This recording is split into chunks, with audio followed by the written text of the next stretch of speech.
ito ay chicken, manok. Omelette na manok. Ayan guys. Subukan nyo din dahil ako ay first time din. Susubukan natin kung ano ang kahihinat na ng chicken omelette. Omelette na manok. Ayan. Ito ay request ng aking alaga. Hindi ko alam kung anong pumasok sa kanyang kukuti. At pinagluto ako ng omelette na manok. Hindi ko alam kung paano ang lasa. Malamang masarap. Hindi ko alam kung paano niya napag-isipang itong ipaluto sa akin. Basta request lang niya. Manok daw na medyo malaki-laki daw. Ang hiwa daw ay parang pangsahog din ng mushroom o kaya gulay. Ganon. Yung normal na hiwa daw. Tapos, lagyan ng itlog. So, tignan natin. Itong manok na ito, guys, ay nilagyan ko na ng asin. May asin na yan. Minarinate ko ng konting asin para naman ay may lasa. Hindi naman pwedeng ganyan lang. Tapos, yung itlog na binate. Dito yung itlog. Tatlong itlog yan. Tatlo. Yan ang ilalagay ko dito. So, ayan guys.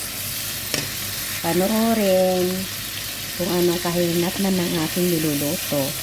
Eksperimento namin ng alaga ko ito guys. Alaga kong binata. Binatilyo binata. Ayan. So, ito guys ang special dish namin ng aking alaga. Dalawa lang kaming kakain. Isang gulay. Tsaka ito. Lulutuin muna natin ng maigi yung manok para lutong-luto na talaga. Saka lang natin ilalagay yung itlog. Hi! Good morning, good afternoon sa inyong lahat guys. Samahan niyo akong magluto ng manok. First time kong magluto ng manok. Eksperimento. Eksperimento namin dalawa ng aking alaga. Ayan.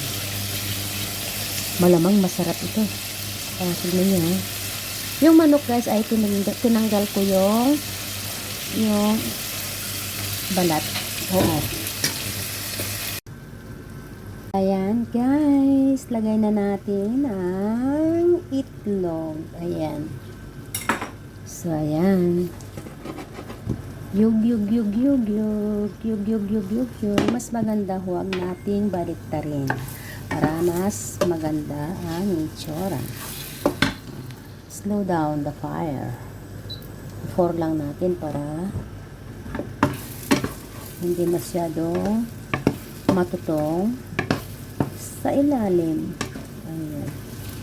Okay siya guys. Okay siya. Oh, mukhang masarap nga. Hey, eksperimentong luto ng manok na may itlog. Ayan. Luto guys. Charan. Oh.